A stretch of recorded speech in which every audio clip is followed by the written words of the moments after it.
Well, I want to know a little bit about the CVSA, their mission. Just tell us a little bit. I'm sure a lot of listeners that are listening to this right now know, but it's always a good refresher and just to hear it straight from the source. Right. So the first thing that a lot of people think CVSA is that we're the regulator, and we are not. So that's the Federal Motor Carrier Safety Administration. So the Commercial Vehicle Safety Alliance is a nonprofit organization that is made up of state, provincial, territorial, federal government, and a lot of industry. So our associate members make up probably now about 65% of our membership. Mm-hmm.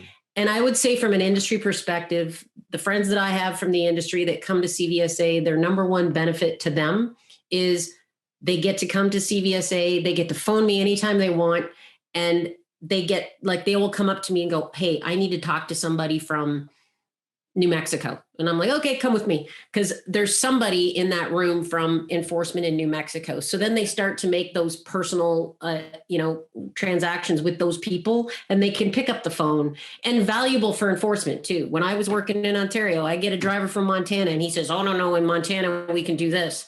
Well, let me call my friend from Montana and find out whether or not that's true. Huge value in that. Sure. Huge value. And what we do is, what CVSA's mission is we try to make sure, and it's mostly my job, to make sure that if you get an inspection done in California, it's the same inspection in New Brunswick, Canada. The process is the same. The out of service criteria is the same. The regulations will vary slightly, as like, for instance, hours of service regulations are not the same in Canada as they are in the US. Mm-hmm. But we're still looking at records of duty status. We're still going to place you out of service if you go over your hours. And the inspection is done in the same 37-step chronological order.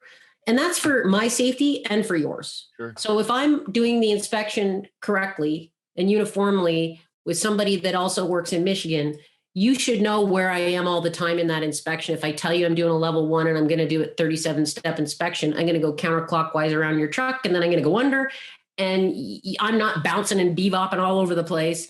And I don't miss stuff either. So that's what's key. Like, it's like, yeah, and it's the same thing with a driver doing a pre-trip. If you do it the same way every day, right, and you don't bounce and bop all over the place, you won't miss anything, because it's chronological, and it's like riding a bike.